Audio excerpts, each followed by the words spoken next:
Was shoved to the bottom of the toy chest. Within a month, Daisy threw a tantrum when I tried to wrestle her into pants. As if by osmosis, she had learned the names and gown colors of every Disney princess. I didn't even know what a Disney princess was.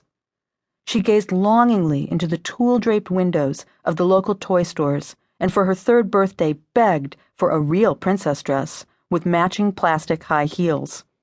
Meanwhile, one of her classmates, the one with two mommies, showed up to school every single day dressed in a Cinderella gown, with a bridal veil. What was going on here?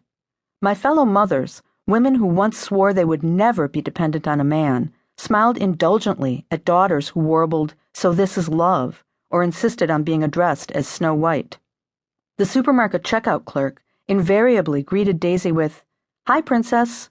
The waitress at our local breakfast joint, a hipster with a pierced tongue and a skull tattooed on her neck, called Daisy's funny-face pancakes her princess meal. The nice lady at Long's Drugs offered us a free balloon, then said, "I bet I know your favorite color," and handed Daisy a pink one rather than letting her choose for herself.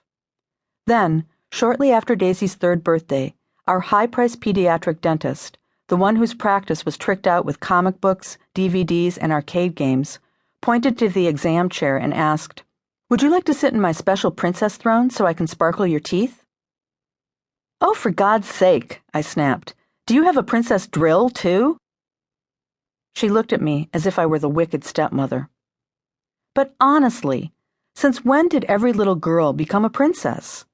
It wasn't like this when I was a kid, and I was born back when feminism was still a mere twinkle in our mother's eyes. We did not dress head to toe in pink. We did not have our own miniature high heels. What's more, I live in Berkeley, California. If princesses had infiltrated our little retro hippie hamlet, imagine what was going on in places where women actually shaved their legs. As my little girl made her daily beeline for the dress-up corner of her preschool classroom, I fretted over what playing Little Mermaid, a character who actually gives up her voice to get a man, was teaching her. On the other hand, I thought, maybe I should see Princess Mania as a sign of progress, an indication that girls could celebrate their predilection for pink without compromising strength or ambition, that at long last they could have it all, be feminist and feminine, pretty and powerful, earn independence and male approval.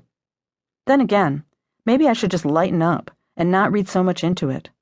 To mangle Freud, maybe sometimes a princess is just a princess.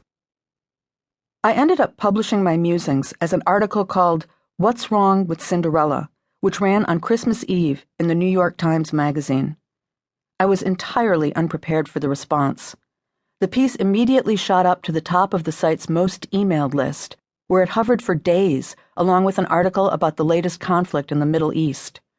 Hundreds of readers wrote in, or emailed me directly, to express relief, gratitude, and nearly as often, outright contempt. "I've been waiting for a story like yours." I pity Peggy Orenstein's daughter. As a mother of 3-year-old twin boys, I wonder what the land of princesses is doing to my sons. I would hate to have a mother like Orenstein.